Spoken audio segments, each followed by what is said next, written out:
Buenas noches a todos.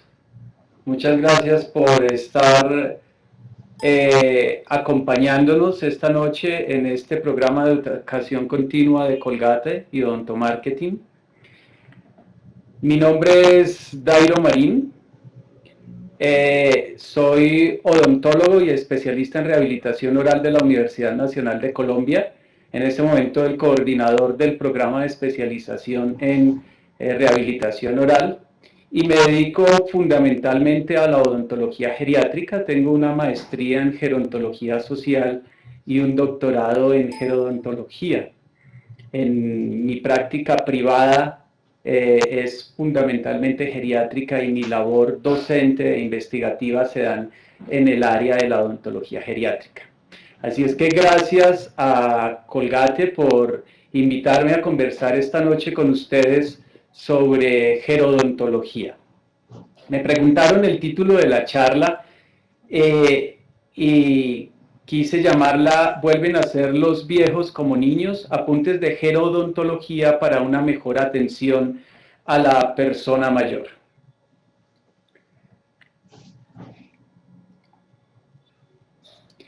Durante la presentación vamos a hablar sobre estereotipos sobre viejos.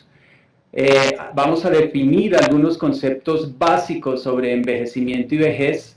Contextualizaremos la situación de envejecimiento demográfico para llegar luego al tipo de viejos que nosotros hoy encontramos en nuestras consultas privadas e institucionales, para finalmente terminar con algunas barreras de atención. Es poco el tiempo, extenso el tema, lo que quiero es dejar más inquietudes, más preguntas que otra cosa, y con mucho gusto, después del día de hoy, puedo atender sus solicitudes y sus inquietudes vía correo electrónico.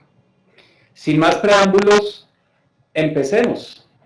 Y como estamos hablando de envejecimiento, les quiero presentar la primera foto que tengo de mí mismo. Esta es mi familia, esta es parte de mi familia realmente. Mi madre, estos son todos mis hermanos mayores. Después de eso tengo 5 hermanos menores y en este momento mi madre está embarazada de mí.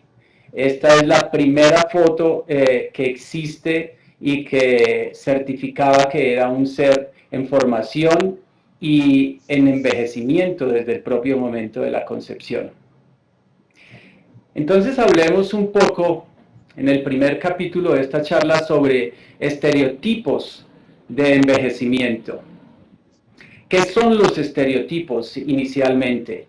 Son generalizaciones regularmente injustificadas que no tienen normalmente una base empírica, una base sólida, y que generan creencias acerca de un individuo, de un fenómeno o de un grupo social, y que logran consensos a nivel de la sociedad y le atribuyen esos rasgos estereotipados, falsos, a ese fenómeno, a esa persona o a ese grupo social. Por ejemplo, cuando decimos en Colombia que los costeños son perezosos, ese es un estereotipo, es una generalización.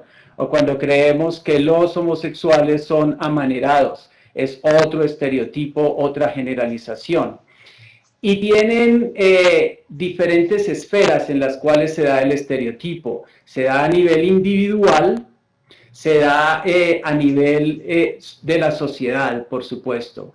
Y por lo tanto tiene efectos también a nivel individual y de la sociedad. Por ejemplo, el primer paso para el estereotipo es pensar. Cuando yo pienso, por ejemplo, que los viejos son como niños. ¿Son los viejos como niños? Es un estereotipo que tenemos acerca de ellos.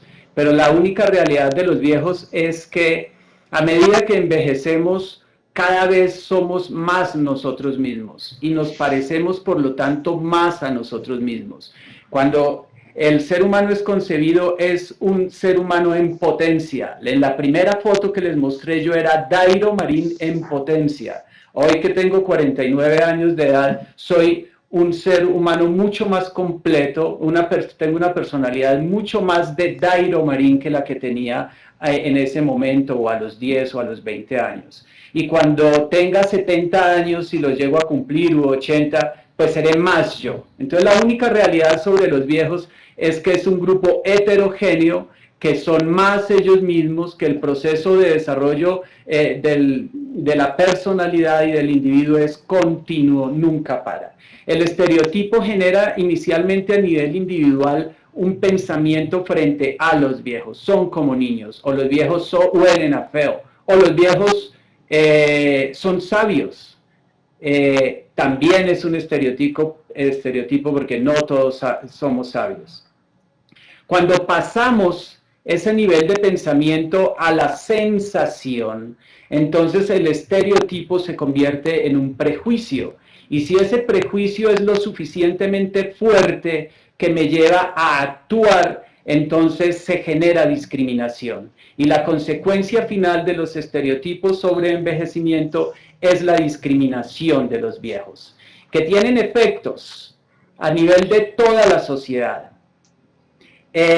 Y es que muchos jóvenes no quieren llegar a ser viejos. Y es que muchos viejos se autolimitan porque generan una percepción de que ya han cumplido, de que sus necesidades son secundarias, que son fundamentales en ese momento de su vida, la necesidad de sus nietos, de sus hijos, y ellos se hacen a un lado, dejando sus propias necesidades y sus expectativas aparte. Por lo tanto, los estereotipos tienen consecuencias a nivel individual y a nivel de la sociedad. Por ejemplo, cuando los gobiernos de nuestros países generan programas de envejecimiento y vejez fundamentalmente dirigidos a la atención de las enfermedades crónicas. Eso quiere decir que para el gobierno, pues los viejos son enfermos, que tienen enfermedades crónicas, pero no destinan recursos a la generación de programas que le permitan al viejo envejecer exitosamente y ejercer sus derechos como individuo de la sociedad. Por lo tanto, la sociedad desde siempre ha querido aumentar la esperanza de vida de sus individuos y lo ha logrado. Vamos a ver algunos datos. Las sociedades han logrado que cada vez vivamos más y ese es un logro. El mundo ha logrado que envejezcamos, pero cuando ponemos ese logro a nivel personal, a nivel individual, eso se convierte para muchos de nosotros en un temor individual.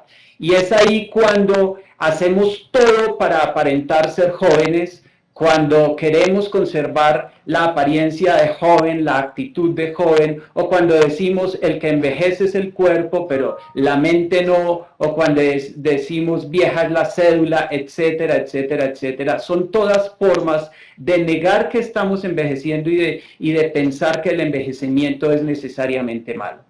Uno de los problemas de los estereotipos es que son regularmente y actúan regularmente de manera subconsciente, de manera inconsciente, y generan actitudes y acciones sin que nos demos cuenta. Por lo tanto, la única forma de luchar contra los estereotipos es hacerlos conscientes. Por eso este llamado de pensar es gratis. Es necesario que nos hagamos conscientes de cuál es la visión que tenemos sobre nuestros viejos, cuál es la actitud que asumimos frente a nuestros viejos y frente a nuestro propio proceso de envejecimiento. Uno de los problemas de los estereotipos de envejecimiento es que nos pasamos la vida negando que estamos envejeciendo y cuando nos damos cuenta hemos envejecido y no hemos hecho nada para envejecer de manera adecuada y terminamos convirtiéndonos en viejos efectivamente enfermos, en viejos dependientes,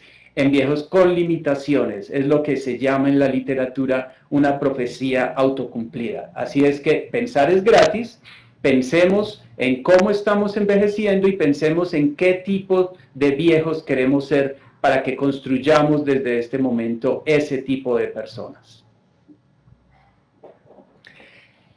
Hablemos un poco sobre algunos conceptos básicos. El envejecimiento es ese proceso de maduración que se da en las estructuras del organismo y en las funciones de esas estructuras. Es un fenómeno que se da a nivel individual.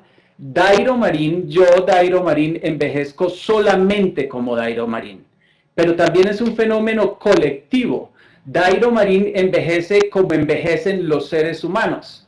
Así como los elefantes envejecen como los elefantes, las ratas envejecen como las ratas. Hay características individuales, pero también hay características colectivas. Y se da, por supuesto, dentro de un contexto de interrelaciones, donde lo físico, lo químico, lo biológico, lo social, lo psíquico, lo cultural, actúa y determina la forma como cada uno de nosotros está envejeciendo. La Organización Mundial de la Salud nos habla del envejecimiento activo. ¿Y qué es el envejecimiento activo? Es envejecer con un compromiso activo con la vida, siendo productivos, gozando la vida, queriendo estar vivos. Y ese envejecimiento activo está fundado en 4 pilares. El bienestar, donde se recoge la solución de todas las necesidades materiales del hombre, como la salud, como la vivienda, como la cultura. El otro pilar es la participación, que le permite al individuo que está envejeciendo conservar sus roles sociales, ser parte de una comunidad, tener una red social que le hace que siga aportando a la construcción de la sociedad. Y finalmente la seguridad, entendida como la legislación que debe garantizar cada uno de los estados de nuestros países para que el viejo y el ser envejeciente pueda gozar efectivamente de todos sus derechos. Cuando logramos una combinación de estos 3 pilares, estaremos envejeciendo activamente y tendremos un envejecimiento exitoso. Quiero, por favor, estoy copiándoles un link, les acabo de enviar un link, quiero que por favor todos entren a ese link, es un video, dura menos de 3 minutos de YouTube. Vamos a esperar que lo vean.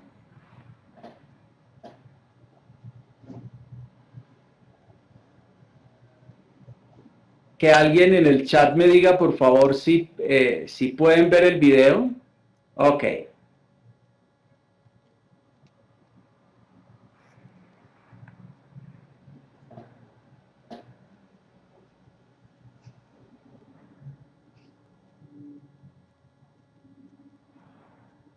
Bien, gracias.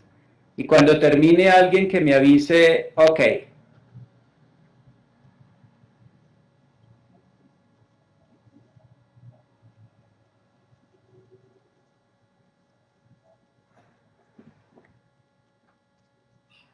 Alguien pregunta cómo lo activa, es solo darle clic en la flecha del video en YouTube.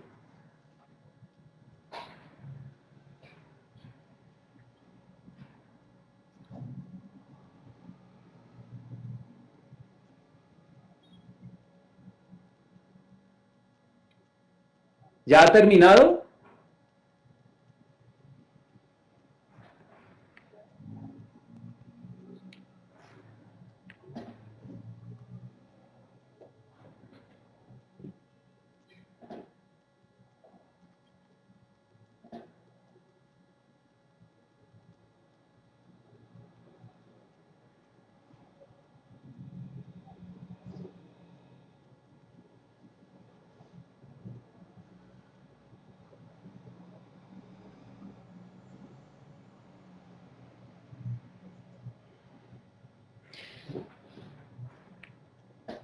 Ok.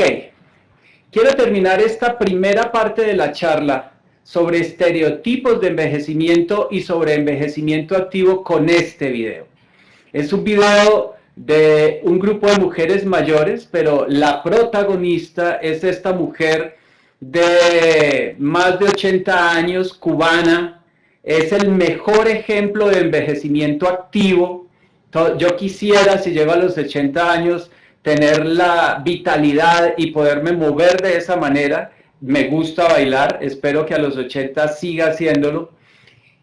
Pero además de ser un excelente ejemplo de envejecimiento activo, también es el mejor ejemplo de los estereotipos de envejecimiento.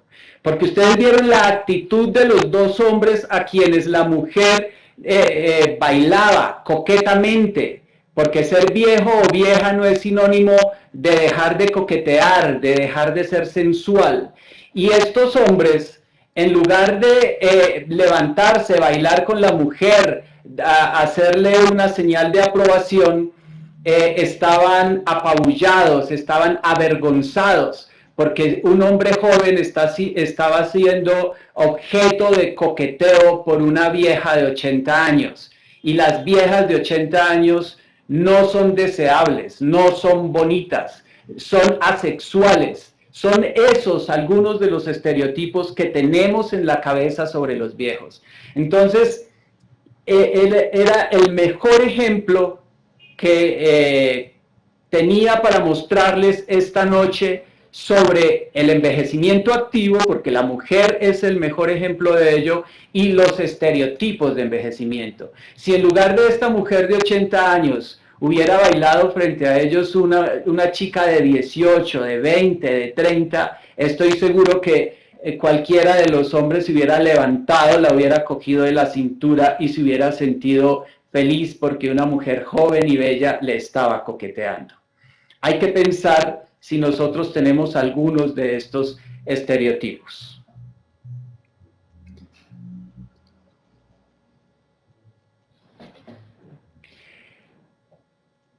¿Qué es la vejez?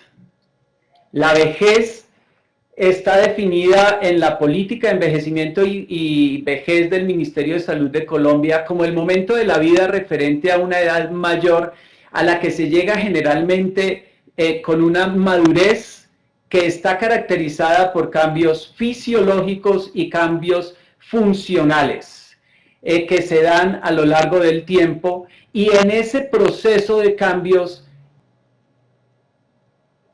se presentan fenómenos, efectos sobre la persona que afectan su desarrollo individual y su desarrollo social.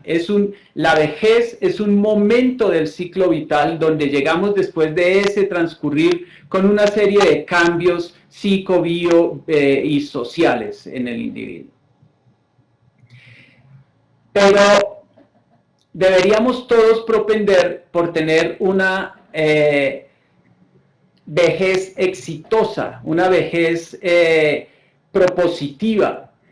La Organización Mundial de la Salud define la vejez exitosa como la habilidad para mantenerse con bajo riesgo de enfermar y con un nivel de actividad física y mental que le permite estar comprometido con la vida y le permite mantener las relaciones personales y la participación en actividades que sean significativas para cada uno de nosotros.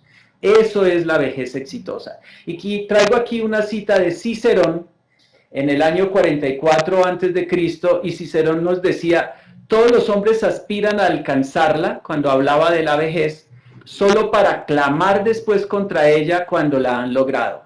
Así de voluble y de perversa es la insensatez humana.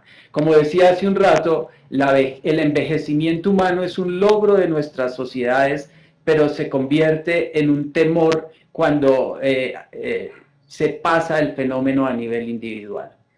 La invitación esta noche es a que envejezcamos exitosamente y a que todavía que estamos jóvenes o adultos jóvenes, construyamos el viejo que queremos llegar a ser.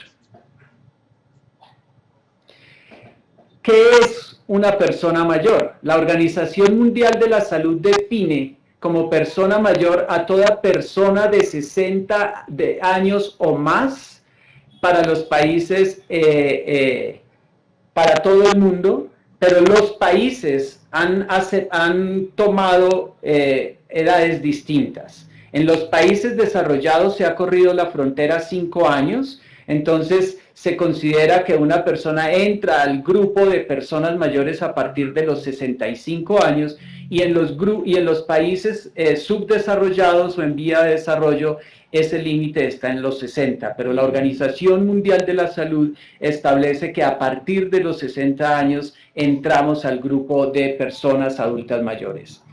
La Organización Panamericana de la Salud en 1994 le llamó tercera edad, se le ha llamado adulto mayor, la ONU le llama persona mayor, que es el término que actualmente se ha acuñado y se viene usando de manera generalizada, pero también ahora estamos hablando de persona adulta mayor, persona de edad, se le ha llamado de muchas formas, pero esa discusión semántica sobre cómo llamar a los viejos solo enmascara el problema que tenemos sobre los viejos.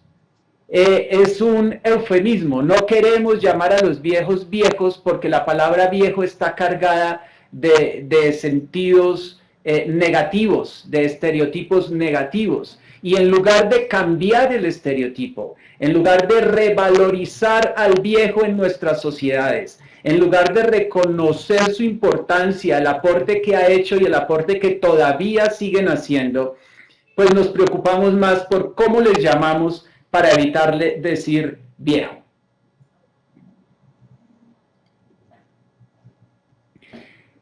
Hay clasificaciones de la vejez. Entonces, claro, ¿cuál es la frontera de la vejez? ¿Una persona a los 60 años, por cumplir 60 años, es vieja?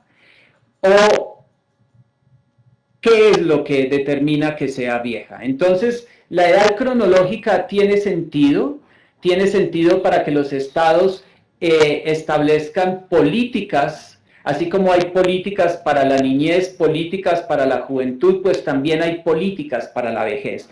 Pero la edad cronológica no dice nada de cómo estamos envejeciendo cada uno de nosotros. Y se han puesto distintas fronteras de la vejez a lo largo de la historia de la humanidad.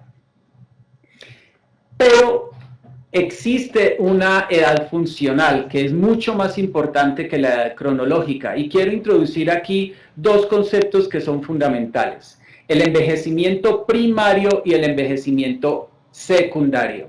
El envejecimiento primario es el envejecimiento fisiológico, son todos los cambios que se dan inherentes al proceso de envejecimiento si uno envejece sin patología.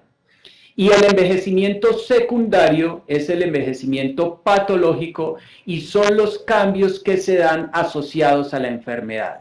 Es decir, si yo lograra envejecer sin enfermedad, envejecería fundamentalmente con un envejecimiento de tipo fisiológico o primario. Pero si adquiero a lo largo de mi proceso vital enfermedades, esas enfermedades van a pronunciar, a profundizar esos cambios fisiológicos y le van a introducir una carga patológica y es lo que llamamos envejecimiento secundario.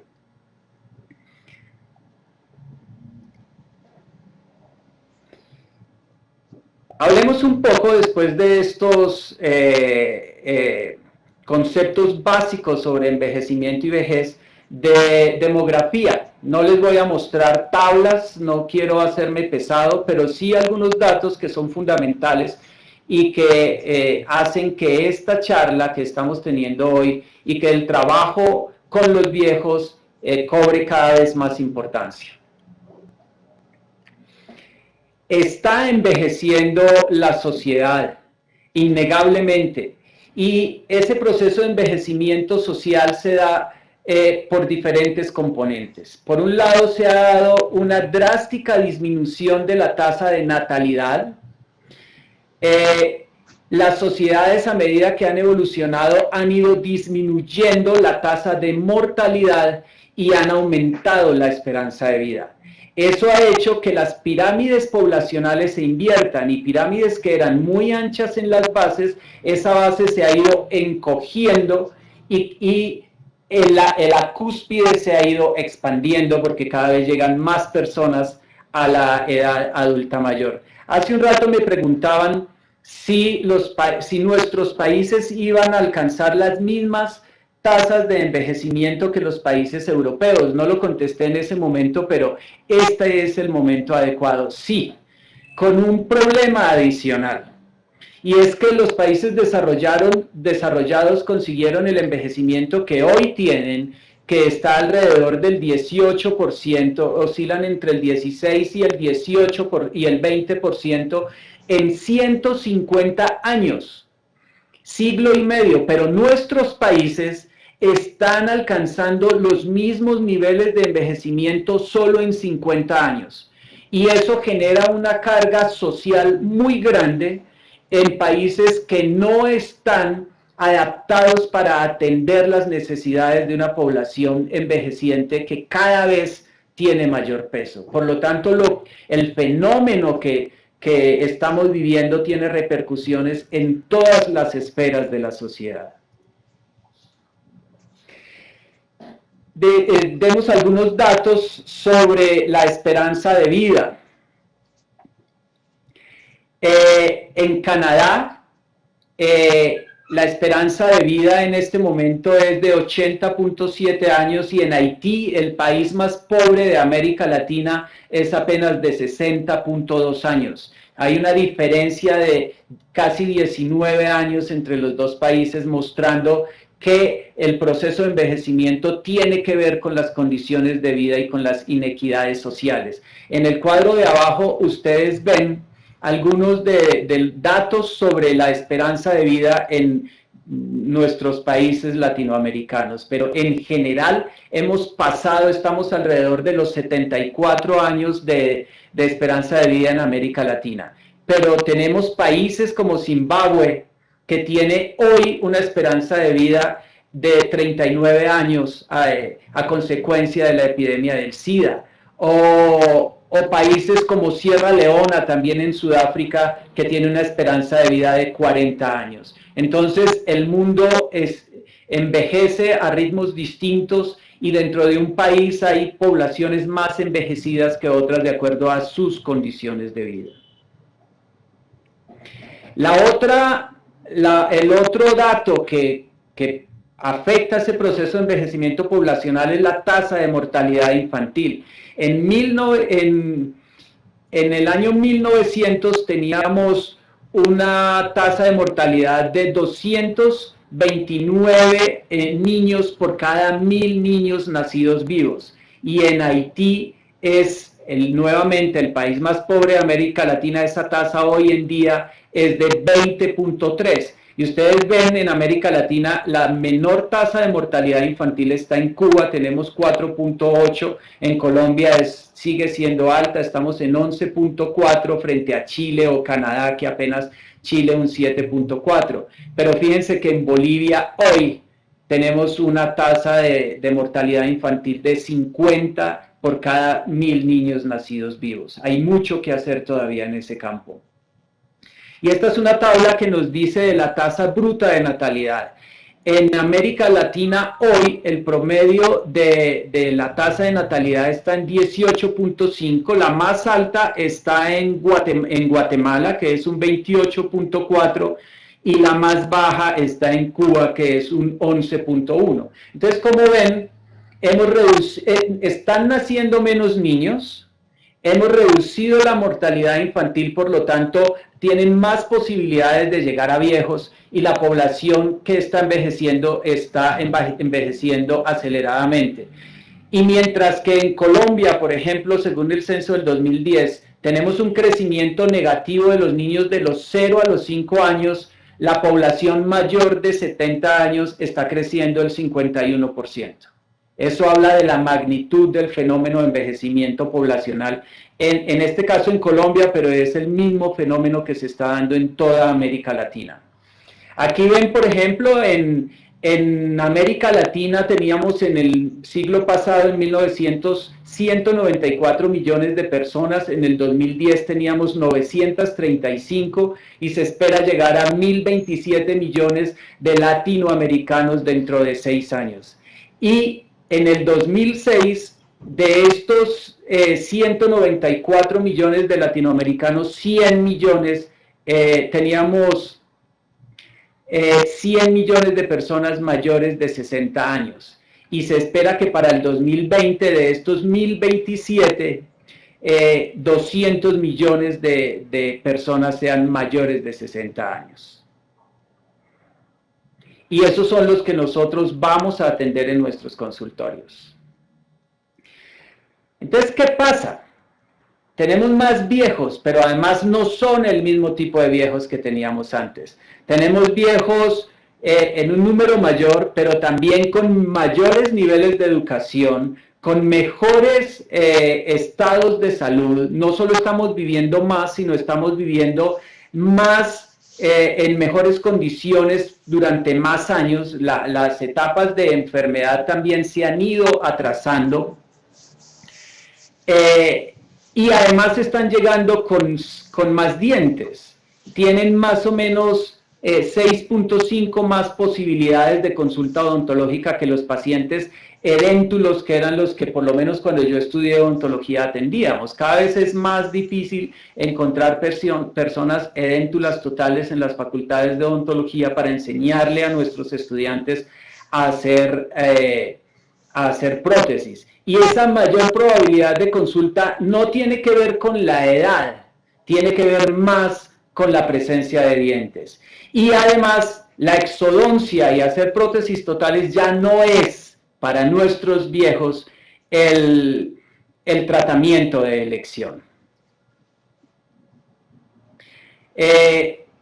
Tienen necesidades de salud bucodental mayores, mucho más complejas. Cada vez estamos teniendo y va a seguir incrementando el número de viejos dependientes para el cuidado de su salud y de su salud oral en particular.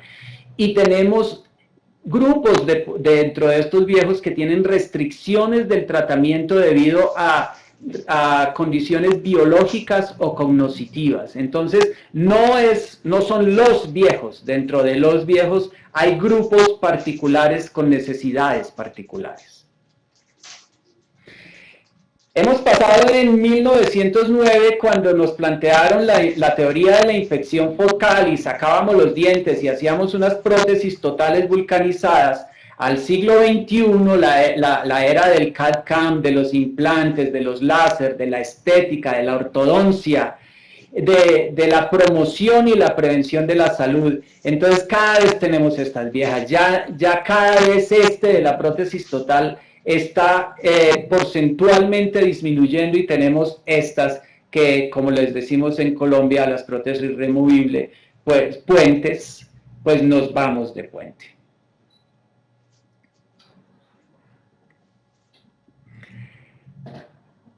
Algunos datos del promedio de dientes en nuestras poblaciones. Este dato en Colombia es muy viejo, es del último Estudio Nacional de Salud Oral. El próximo año salen los resultados, se publican los resultados del último estudio, que se recogieron datos este año. Estamos en este momento en análisis de esos datos, pero en ese momento el promedio de dientes para la población colombiana era 11.8. Hay un trabajo en México, en Ciudad de México, donde hablan de 27.7 en personas adultas mayores, pero yo no estoy muy convencido de que este dato sea certero. No tuve la oportunidad de acceder al texto completo. Y en Chile, un estudio en Santiago reportado por Arteaga, pues nos dice que en promedio los viejos de allí en Santiago tienen 7.4 dientes remanentes. Y cada vez van a aumentar. Esta gráfica es para mostrarle, por ejemplo, que a los 19 años la población colombiana, el 92% tiene su dentición completa, pero en los mayores de 55 años apenas el 6.8. Entonces fíjense cómo de los 20 a los 55 años se han perdido la mayoría de dientes y solo queda menos de un 7% de personas mayores de 55 años que conservan su dentición total.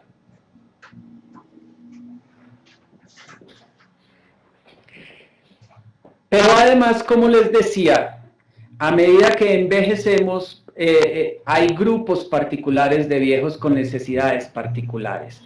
Y eso hace que el fenómeno de institucionalización sea cada vez mayor. No hay datos en América Latina sobre porcentajes de institucionalización de adultos mayores. Estos son datos en los países desarrollados, más o menos el 5% habita en residencias geriátricas. Y esas personas tienen necesidades particulares de atención. Son personas que tienen más riesgos de dependencia y hay problemas para acceder al cuidado oral. Por ejemplo, este es un trabajo que publicamos donde mostrábamos que las prótesis que limpiaban las auxiliares de enfermería no tenían buenas condiciones y no quedaban mejor cepilladas que las prótesis que cepillaban los residentes y que todavía lo podían hacer en esas instituciones geriátricas. Así es que este es un campo de acción para que todos ustedes entren en él y empiecen a prepararse para atender a esos viejos. A medida que envejecemos, la posibilidad de adquirir una demencia, un deterioro cognitivo severo aumenta. Hasta los 64 años es apenas un 1.4% de posibilidades de adquirir esa demencia, pero cuando nos vamos hacia los 74 años hemos pasado entre el 2 al 5%, y si nos vamos a los 84 años ese porcentaje se eleva hasta el 11%, y en mayores de 85 años es un porcentaje que oscila entre el 30 y el 50%. Y estas personas con deterioro cognitivo necesitan cuidados especiales de su salud oral. Muy rápidamente, hablemos de la salud oral en el viejo. A nosotros nos educaron a todos pensando en las funciones biológicas de la boca. La boca sirve para masticar, deglutir, empieza la nutrición, está el sentido del gusto, está tapizada por una membrana y hay inmunoglobulinas del sistema de defensa. Pero además, y el habla, pues se articula el proceso de habla en la cavidad oral, pero además quiero que piensen cuando atienden a sus pacientes y cuando atienden a sus pacientes viejos particularmente, que la boca tiene funciones sociales fundamentales, que forma parte fundamental de nuestra sexualidad, que forma parte fundamental de nuestras actividades cotidianas de trabajo, que es el eje central de nuestra comunicación y un elemento central de la identidad facial de todos nosotros. Por lo tanto, la próxima vez que estén pensando en si vale o no proveer tratamiento odontológico a un viejo, piensen que además de las funciones biológicas, lo que le están restaurando son todas estas funciones sociales que son fundamentales para cada uno de nosotros. Y a medida que envejecemos, esa relación en doble vía entre las enfermedades bucodentales y la salud sistémica se hace más importante, más estrecha y más lábil también. La serostomía es un fenómeno muy frecuente en los viejos. Hay ya un listado que tiene más de 400 medicamentos que producen alteración del flujo salivar. Y la disminución de la cantidad de saliva altera la masticación, la degustación de los alimentos, la deglución, genera problemas para el uso de prótesis removibles por la retención, porque producen roces que dan úlceras, generan caries radicular, enfermedad periodontal, altera el lenguaje y además en los viejos, la dependencia o deterioro cognitivo, ya hablé un poco de eso, es fundamental. No es que todos los viejos vayan a generar un deterioro cognitivo, ya les presenté algunos datos sobre eso, pero cobra más importancia a medida que envejecemos. Y les decía que hay una doble vía. Hay enfermedades sistémicas que se manifiestan en boca, como la diabetes, la osteoporosis, el cáncer, la depresión. El riesgo de infarto aumenta con el envejecimiento y ustedes deberían saber que una persona recién infartada tiene mucho más riesgo de broncoaspirar, por lo tanto no debe alimentarse en su cama y en posición horizontal. Deberían alimentarse sentados y de una forma mucho más lenta para evitar el riesgo de broncoaspiración. Y asimismo las enfermedades bucodentales tienen repercusiones sistémicas. Hay estudios que muestran mayor cantidad de casos de neumonía y muerte por neumonía en viejos institucionalizados a causa de mala higiene oral. En la enfermedad cardíaca, ya todos ustedes saben de la relación entre enfermedad periodontal y parto prematuro y bajo peso al nacer, etc.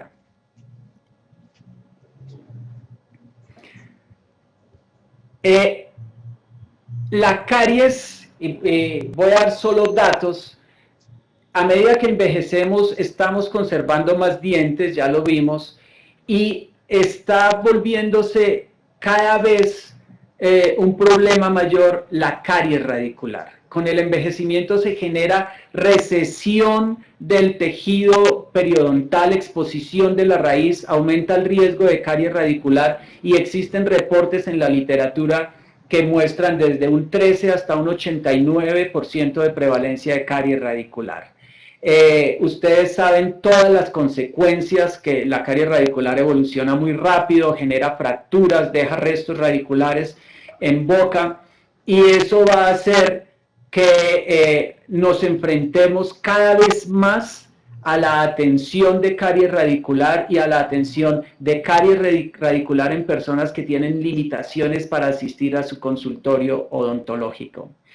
El otro problema es la enfermedad periodontal, pero hemos visto, hoy ya tenemos datos, que hay una alta prevalencia de enfermedad periodontal, pero no es más avanzada, la severidad no es mayor. La prevalencia, porque es acumulativa, es una enfermedad crónica, la prevalencia es altísima en los viejos, pero la severidad no es mayor.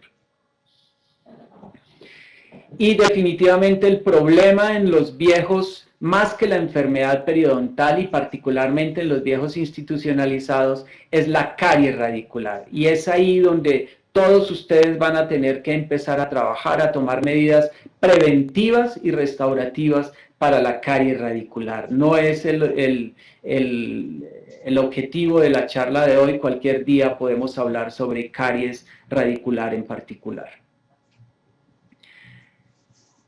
La serostomía normalmente es secundaria al consumo de medicamentos y otras de las patologías que se presentan con frecuencia en boca a medida que envejecemos es la estomatitis protésica por el uso continuo de las prótesis. Deberíamos recomendarle a nuestros pacientes que usan prótesis removibles con soportes mucosos que nunca duerman con ellas, porque aumenta el riesgo de estomatitis subprótesis y que se cambien periódicamente. Después de los 8 años deberíamos estar cambiando todas las prótesis removibles parciales o totales para evitar los riesgos de hiperplasias y de úlceras en los tejidos blandos. El otro problema que incrementa con la edad es el cáncer. Más o menos un 5% de los cánceres después de los 50 años son cánceres que se dan en cabeza y cuello, incluida la cavidad oral.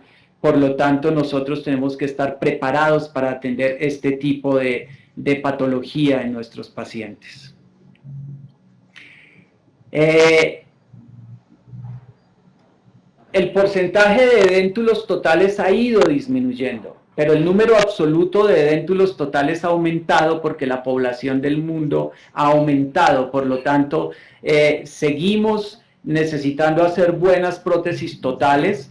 Hablaba ayer con una colega de la necesidad de que establecer un programa de formación para los profesores de todas las facultades de odontología en Colombia, inicialmente en técnicas alternativas de prótesis total, porque lo que ustedes atienden son rebordes severamente reabsorbidos, particularmente el inferior, y la técnica convencional no funciona. Son prótesis inestables que no satisfacen adecuadamente la calidad de vida de esos viejos. Entonces lo que tenemos con estos nuevos viejos, con estas necesidades de salud bucodental, es viejos que tienen un mayor número de dientes, que tienen un alto riesgo de caries radicular y de enfermedad periodontal, que tienen una gran prevalencia de esclerosis de conductos radiculares, por lo tanto se necesitan consideraciones particulares para el manejo odontológico, que tienen mayores complejidades en los tratamientos restaurativos, y que el cáncer oral, la serostomía, el deterioro cognoscitivo es mucho más prevalente, por lo tanto es mucho más complejo la atención de estas personas. Debemos prepararnos para poderlos atender adecuadamente. ¿A quién estamos cuidando? ¿Cuáles son los viejos que estamos cuidando hoy en casa, en las instituciones geriátricas, en nuestros consultorios?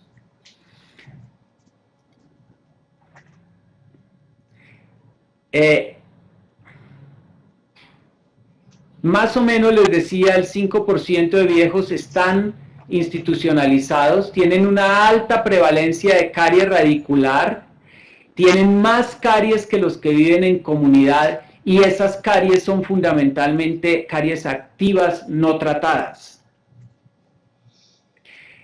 Y eso se convierte en la mayor causa de pérdida dental en los individuos que tienen algún tipo de dependencia física o mental. El problema de la caries radicular es que normalmente no produce dolor severo y evoluciona muy rápido, y termina entre el 40 y el 70% generando fracturas, como en este caso, dejando restos radiculares en boca que van a terminar desarrollando lesiones periapicales que comprometen por el proceso infeccioso la salud de este individuo. Tenemos diferentes tipos de viejos aún entre los institucionalizados. Tenemos viejos que son válidos, que responden a sus propias necesidades, pero que también son un reto para nosotros como odontólogos y para las auxiliares de enfermería, porque no quieren ser ayudados en su salud oral. Por lo tanto, hay que establecer la forma de monitorear su salud oral. Tenemos viejos dependientes, viejos que requieren la asistencia de las auxiliares de la enfermería o del cuidador cuando está en casa, para su cuidado general, pero para su cuidado oral en particular. Y esos viejos con fragilidad, con dependencia funcional, son todo un reto, porque tienen mucha más patología que evoluciona más rápido y que es más severa. Son viejos que a medida que se deterioran, su cooperación disminuye y su autocuidado disminuye, y la responsabilidad de la atención se transfiere al cuidador. Y cuando yo dependo para mi cuidado de salud oral, en este caso de otro, la atención que reciba va a depender de la propia valoración que ese otro tenga de su salud oral.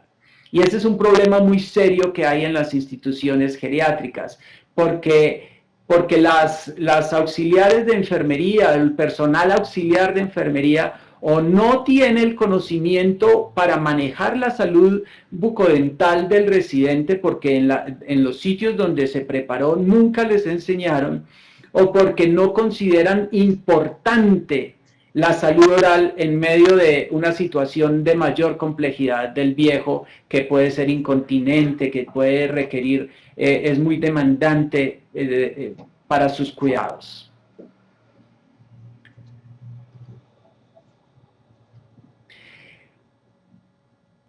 Y ese grado de dependencia va a determinar ¿qué va a pasar con la salud oral de ese viejo? O sea, si es un viejo completamente dependiente pero usa prótesis totales, es mucho más fácil garantizar su salud oral. Pero si es un viejo que tiene dientes remanentes, se ha demostrado que los niveles de la calidad de la higiene oral proveída por las auxiliares de enfermería es muy mala y el deterioro de la salud bucodental de ese paciente y las repercusiones sistémicas de esa mala salud bucodental son muy importantes. Por lo tanto, cuando nosotros tengamos un viejo que sabemos que se va a deteriorar física y o cognitivamente, deberíamos tomar medidas preventivas y en ocasiones drásticas como la eliminación de los dientes remanentes para poder garantizar en el corto tiempo un mayor bienestar de esa persona cuando ya no pueda recibir un adecuado cuidado. Entonces, necesitamos valorar el riesgo de las personas, de cada uno de nuestros pacientes en el consultorio. Yo tengo pacientes de 103 años, de 96, de 93, de 92, los jóvenes tienen algo más de 70, pero cada uno tiene un plan de mantenimiento de acuerdo a su riesgo, a su situación, a cuántos dientes tiene, en qué condición, si él se puede lavar o no. Entonces debemos diseñar planes de manejo individualizados para nuestros pacientes, de acuerdo a sus condiciones orales, a sus condiciones físicas y a sus condiciones cognitivas. Y si hay un proxy, si hay un cuidador que es el que provee la atención de cuidado bucal de esa persona. Ese plan, ya lo dije, pues va a tener, a diferencia en una persona joven, va a tener en cuenta el grado de independencia de esa persona para las actividades de la vida diaria. Aquí no importa la edad, aquí no importa si tiene 100 años, pero es independiente y puede hacer su higiene oral. Aquí lo que importa es el grado de dependencia de ese paciente. Y la historia médica, la comorbilidad, cuántas patologías sistémicas tiene, cómo afectan la calidad de vida, el desempeño cotidiano de ese paciente, qué tipo de medicación está consumiendo, le produce serostomía, no le produce serostomía, está consumiendo medicación que deprime su sistema inmune y por lo tanto una mala higiene oral va a provocar más fácilmente una neumonía o una sepsis que lleve a la muerte del paciente. Eso es lo que tenemos que tener en cuenta a la hora de elaborar el plan de tratamiento para nuestro paciente adulto mayor.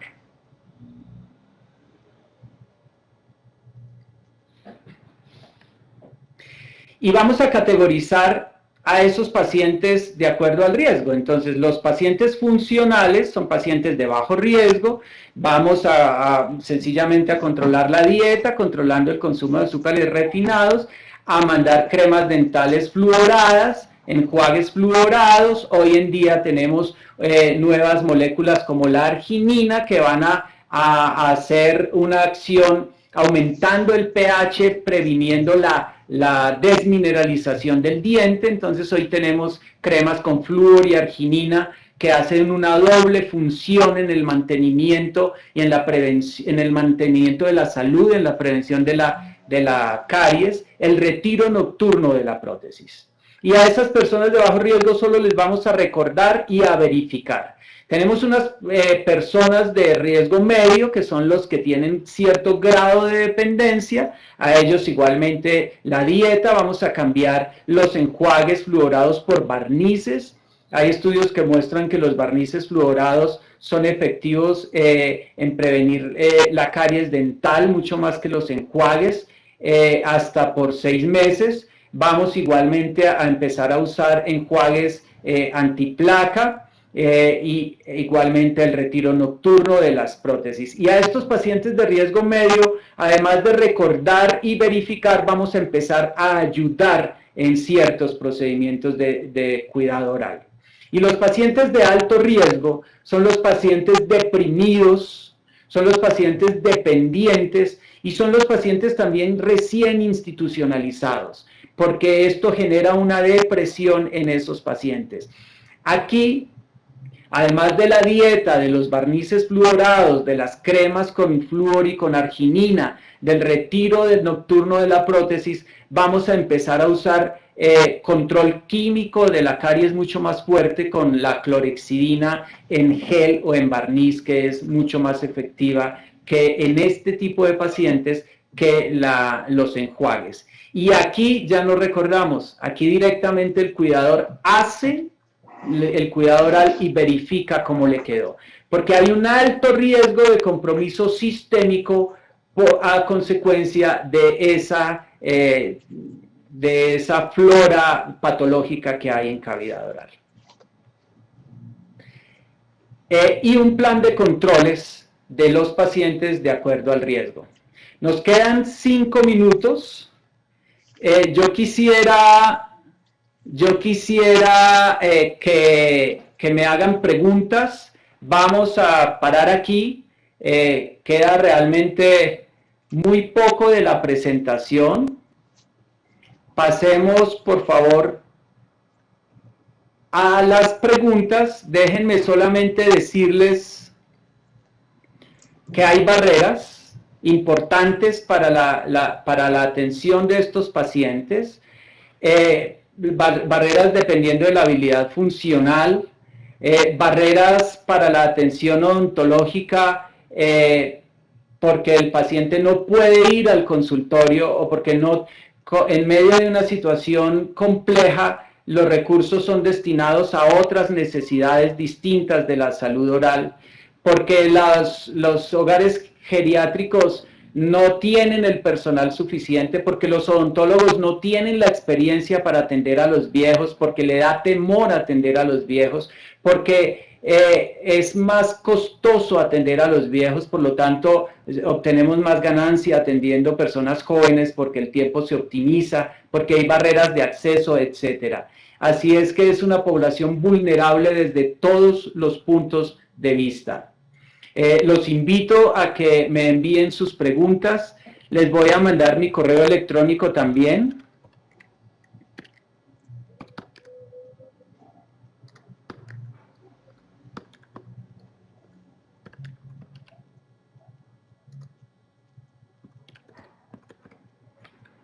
Ahí tienen mi correo electrónico.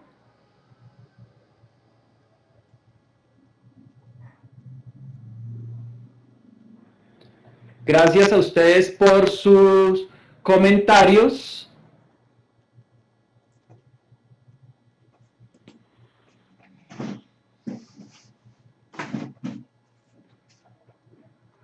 Si hay alguna pregunta, este sería el momento. Tenemos 3 minutos todavía.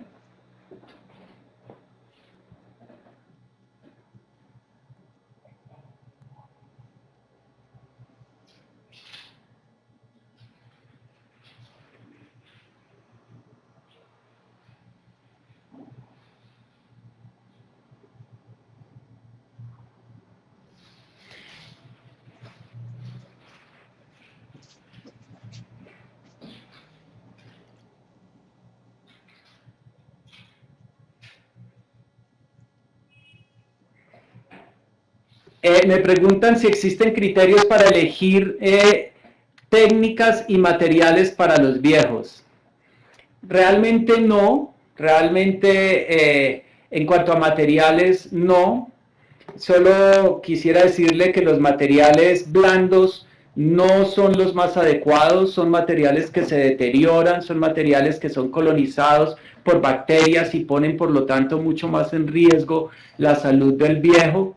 El desempeño a largo plazo de ese tipo de materiales es muy malo. Y sobre las técnicas, particularmente en prótesis total, les decía, la técnica convencional no funciona. Vamos a tener que aprender todos a hacer técnica de zona neutra. Nosotros la hacemos y estamos dispuestos a enseñarle a todos los odontólogos de nuestros países a que las hagan porque tienen resultados excelentes en nuestros viejos.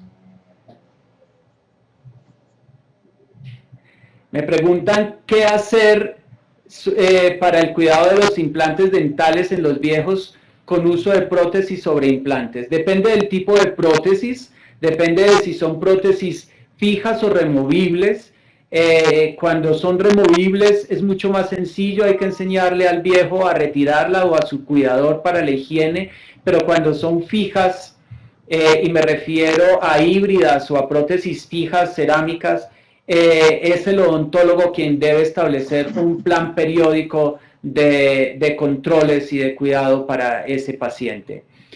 Como ven en esta última diapositiva, son más las preguntas: a quién, qué cosa, dónde, cuándo, por qué, cómo. Tenemos muchas preguntas, no todas las respuestas todavía, pero estamos trabajando fuerte entre todos para solucionar la salud oral de nuestros viejos. Si todos unimos nuestras manos, como en esta foto, vamos a poder garantizar que nuestros viejos tengan una mejor salud oral. Finalmente, quiero invitarlos a la próxima conferencia de este programa. Es el protocolo adhesivo en dientes en diferentes sustratos. Estará con ustedes el doctor Alberto Quiroga Carriel de Ecuador. Y espero que, como en el día de hoy, nos acompañen. Muchísimas gracias.